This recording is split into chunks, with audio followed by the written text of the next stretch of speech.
Well, injury situation. James McCarthy, how's he? Yes, well, James is been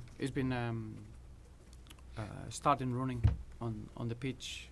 We're gonna assess him between today and tomorrow, and we'll make a final decision to see if he can be involved in the squad against Leicester. It's not gonna be too far away. If it's not Leicester, it will definitely be 1 or 2 games over the Boxing Day fixture list. So it's progressing really well. Just on John Stones, has he suffered any reaction to the injury that he seemed to pick up in the warm-up and then subsequently in the game as well? No, it's been really good news. Obviously, in the last 2 days, he's been able to do his normal work. He joined the group, so he's had no reaction. He twisted his ankle in the warm-up, and then obviously had a knock in his knee, but he's had no effects from that. So he's in perfect condition for the weekend. How far away is Phil Jagielka now? Phil had a very good session yesterday, and again, we need to take it step by step. He hasn't been able to get on the ball yet, which when you got that sort of injury in the medial ligament is when you start with the ball that you get a better idea how long it's going to take for him to be ready to join the group. But is well ahead of what we expected, and I wouldn't put him past him to be available before the start of the year. Obviously, it's bad news as Tyus Browning this week as well, out for the rest of the season. Well, yes, but is a situation that it had to be solved. Tyus had a bit of he had some sort of pain, and he's been feeling a bit of soreness in his knee for a long time, and then in a game with the under-21s, he finally became a bigger problem. Now we got to the bottom of it, and clearly it's going to be a long-term injury. But the reality is that the surgery went really well, and now he's already working back, and I feel that we'll get the benefit of having Tyus fully fit and being able to enjoy every single game that he goes into. I think early on in the season he was finding it tough, so it's a period that we're going to be missing him until the end of the season or start of the pre-season campaign. But it's going to be a fresh and a new period of time for him. And do you know yet when you're going to get Stephen Pienaar back?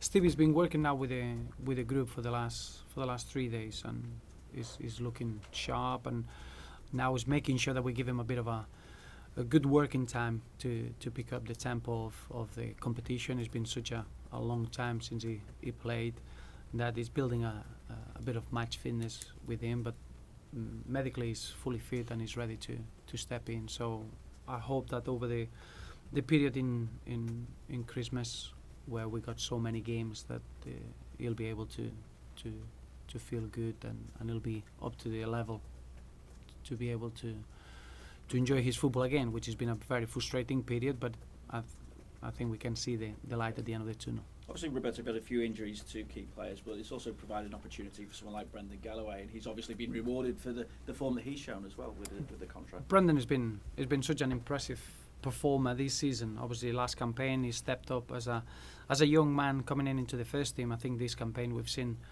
a young man clearly, but a very, very solid performer from game to game. He's developed a real understanding of what's needed in the tempo and the physicality of the league. For a teenager to pick up that so quickly was very impressive. And then is the mentality. I think Brendan Galloway can be a very special footballer down to that strong mindset that he has, and is ready to adapt to any situation in football. So from now on, is clearly a first team player and is not a youngster anymore, which is what we want. Being able to give opportunities to the young players at the football club, but seeing the end product, which is those young players adapting and taking the opportunities. You've also made it clear that your key players will not be leaving the club in January. Are you therefore getting a little sick and tired of speculation linking the likes of Lukaku, Stones with other clubs? I understand this part of the period, and I'm sure that's going to be is going to be becoming a fresh topic over the next few weeks.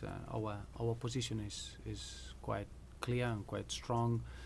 We're not going to lose any of the top performers that we had this season. That was clearly the strategy of seeing how far we can go in the full season, and January is always an opportunity to see if there's any opportunity of bringing a player that it could help the group that we have, but it's not a real need of it. It's just using the window in our favour.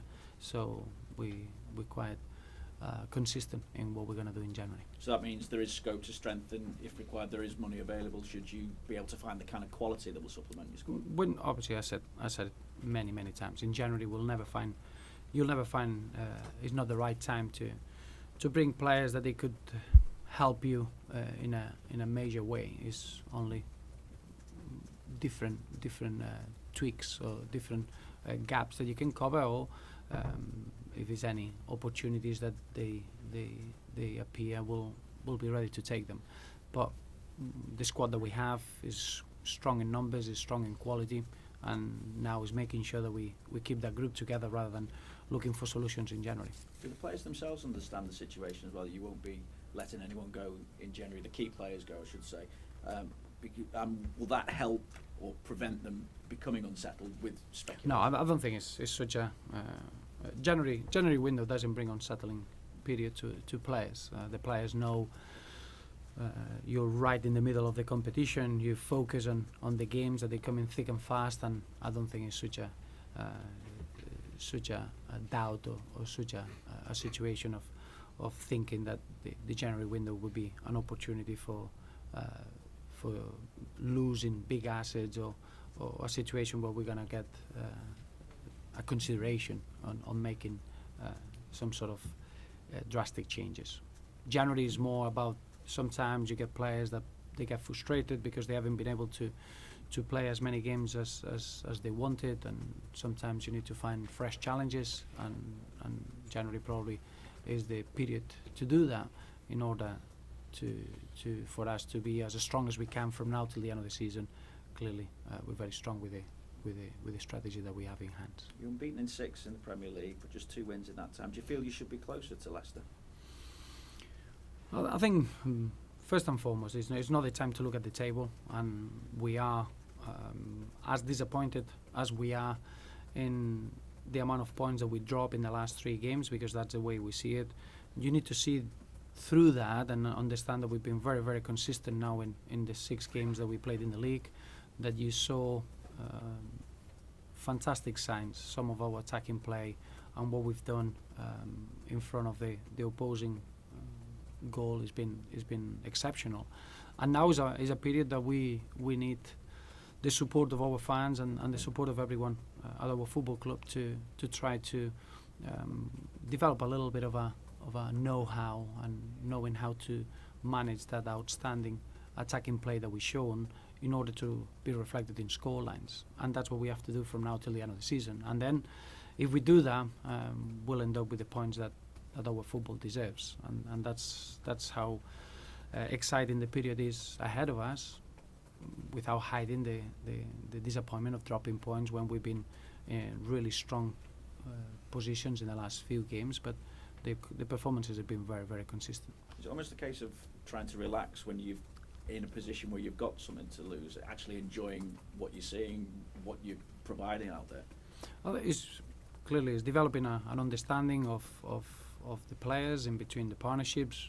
Remember, we still are a really good mixture, but we got a lot of young players, and we need to get through a period where we learn and we understand what's needed. One thing is becoming a real force of being able to break teams down and take the main role of the game and getting on the ball and being really dominant and positive. The other aspect is managing the game, and there are moments that you have to be able to get through without getting punished too much. And at the moment we've been heavily punished, and we considered in positions that we should manage that situation a little bit better, and that's part of the process of becoming a strong team and becoming a winning team, and that's right in that period that we're in. And as I say, we need the support of our fans more than ever, because the rewards could be very, very special at the end of it. And this weekend you have to come up with a plan to cope with Vardy, Mahrez, given the goals that they provided this season.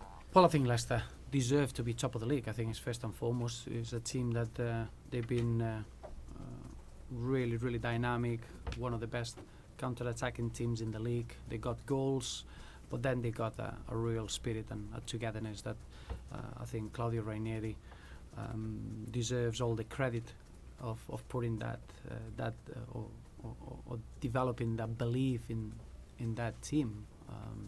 They are where they are because they deserve it. So we are facing a Leicester City at the weekend that they are top of the league, and we'll have to be at our best. But in the same manner, we're playing at Goodison. We're really looking forward to face the best teams in the league, and having our crowd behind us will help us to be ourselves, and that's what we have to do at the weekend: be ourselves and playing against a very, very good team that they deserve to be where they are. Do you see Leicester then as genuine title contenders? Of course they are. I don't think why they shouldn't. It's not because they are top of the league. It's just because they've been so competitive in every game that they participated this season.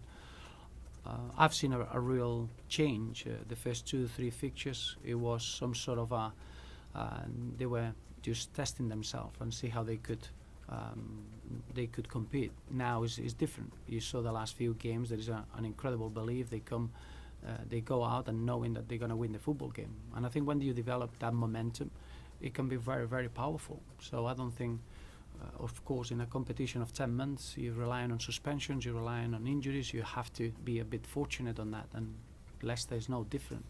But where they are now, the way they are playing, and the momentum that they achieved, they are capable of achieving anything this season.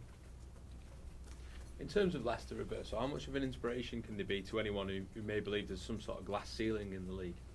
Well, I think they are refreshing for modern football, because we all know that finances dictate a lot, and normally in any competition at the end of the season, more or less, the expected sides are always there. I think when you see teams like Leicester, and the nature of this year's competition, I think is inspirational, and is something that you want every footballer to believe, that you can achieve something that probably you're not predicted to achieve. I think it's the belief, the momentum, the way they play is very, very refreshing in this league. So I'm sure that every neutral football fan up and down the country will have a soft feeling towards what Leicester are achieving. But I think this campaign, more than ever, this is the most open league that we had for many, many years, and I think that's good for football in general. With the levels of revenue, do you think this openness is going to continue? Are we going to see more seasons like this? It's going to be more regular to see a side like Leicester at the top of the league in December. Hard to tell. You wanna believe that could be the case. I find it very, very difficult to see a team like Leicester getting the amount of points that they had early on in the season, and then all of a sudden to become very strong at it. I think it's very difficult to find in modern game. But I think the new investment, the new television deal, will allow any team to have his own ways and his own reasons to be competitive. And we saw the signs already in this campaign that anyone can beat anyone on the day, and there's the margins of winning or drawing or losing, they're becoming smaller and smaller and smaller. So clearly it can only be good for football in general. With the form of Leicester and the confidence you say that they're playing with, will this be Everton's biggest test of the season so far? Well, I think it is now, and if you're looking at right times or wrong times to play against an opposition, and you're facing opposition at times when they had a few players missing, or they had a bad result, or they got a bit of a dip in form, Leicester, they are as good as they've been. You're looking at the way they played on Monday, the way they played in the previous game against Swansea. This is a team that they got no fear, that they know exactly what they're doing. They got an incredible spirit, and the players that they have to be in form in order to present that goal-scoring threat, they are probably in the best moment of their careers. So is the worst time to face them, but in the same way, I think we are ready to face those sort of footballing challenges. And at Goodison, we always enjoy those big footballing occasions, and for us as a team, we really need that sort of game to test ourselves and see how far we can progress. Obviously, there's a player in Jamie Vardy who's broke this record this season of 11 consecutive games. You've got a striker in your team who's done 6 so far. Is it a little bit early? We're getting a bit too excited to say that he could do 11, or do you think he's got the capability of doing it? I don't think a striker goes into performing to try to break a record or a continuity goal-scoring streak. I don't think that's the case. What is important is to have that consistent level of performance. Sometimes as a striker you can do still your job by not scoring a goal, creating chances for others, and assist is a big part of the attacking threat. But I think Romelu has been for us has been very consistent now for 12 months, not just for this season. It's been a real difference in his maturity, his understanding, and the way he's been playing has been a joy to watch and a real reference for our team. So I don't think we're looking into trying to reach records or landmarks. It's more seeing that continuity from now till the end of the season with the same levels. There is definitely one landmark. Seamus Coleman, 200 matches. How many more can he achieve in his Everton career? Well, it's really important to develop players like Seamus Coleman and James McCarthy and even Gareth Barry, that is close to the 100 games for Everton. That's probably the unwritten value of having a winning team. That experience, that know-how, that presence of players that they can influence, the young players. And Seamus Coleman has been an incredible inspiration for young players from where he started the journey at Everton and growing into one of the best right backs in European football is a real inspiration and someone that is very, very important in order to fulfill the potential that we have in our squad. Just finally, Roberto, we're asking all managers today what they make of the situation with Jose Mourinho at Chelsea and the pressure he's under. Well, I just think that is the nature of the game and is how difficult. I think it shows you that even when you are the best in the business, because Jose Mourinho's record speaks for itself. It's just football can be very, very difficult when you got a momentum that it goes against your team and the results are very difficult to pick up.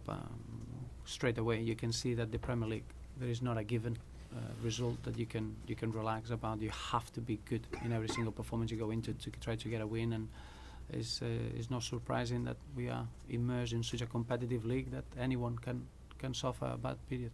Thank you. But I just wanted to check as well, Tom Cleverley obviously a few games into his comeback now. I just wonder what opportunity you feel he's got to play his way into England's squad for the Euros. Well, I don't think that's obviously Tom has been already at a quite young age. He's had so many experiences that I think he's shown that he can adapt so quickly in different roles, in different aspects of his play. I think when he arrived at Everton, he fitted in so well. He performed a very good level, and now he had a harder role, which is after coming back from injury, having to fit into the team, and it's been very impressive. I think Tom needs to focus on keeping his level and at club level to become as important as he's been so far, and then at the end of the season you'll see where that takes you. But in terms of a new player coming in and adapting in the way that he's adapted is quite impressive, and I think it tells you a lot of where he is in his career and how well he's using the experiences that he had in the past.